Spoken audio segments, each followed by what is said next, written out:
Պուրիտանները, ամենօրյա ընթերցանություն, Վիլյամ Գաթրի, օր հուլիսի 15։ Սակայն հիմա էլ ասում է Տերը, դեպի ինձ դարձեք ձեր բոլոր սրտովը, և ծոմով ու լացով, և սգով։ Հովել 2:12 խոսք։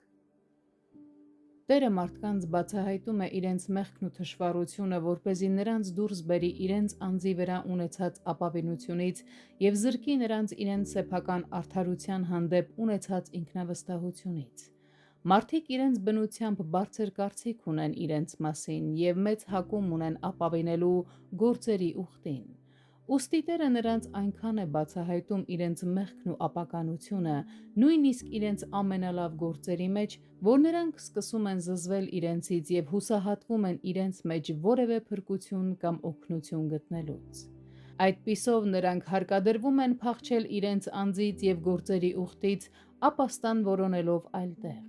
Այդպես նրանք մեռնում են իրենց անձի և օրենքի համար արդարացման հարցում, այսինքն այլևս չեն ապավինում ոչ իրենց, ոչ էլ օրենքի գործերին Աստծո առաջ արդար ճանաչվելու համար, այլ ապավինում են միայն Քրիստոսին և նրա շնորհին։ Սա է վկայում Քրիստոսի խոսքերը. «Եկել եմ փնտրելու և փրկելու կորածին և հիվանդների բժիշկ լինելու» Մատթեոս 18:11 խոսք և Մարկոս 2:17 խոսք։ Այս ամենի երկրորդ մեծ նպատակը մարդկանց սրտերին Հիսուս Քրիստոսին ամեն ինչից առավել թանկ ու պատվական դարձնելն է, որպեսզի նրանք սիրեն Նրան ամբողջ սրտով և ապավինեն երկնային գանձին ու թանկագին Մարգարիտին,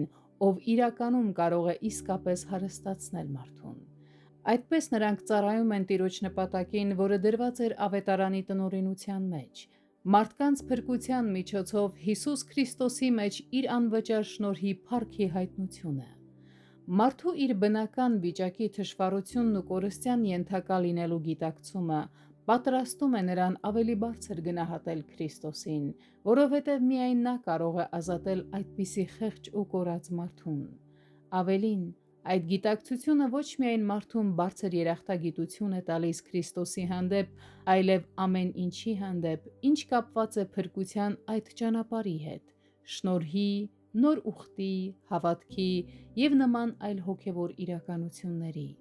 Այն նաև մղում է նրան խնամքով հավաքելու և սրտում որպես գանձ պահելու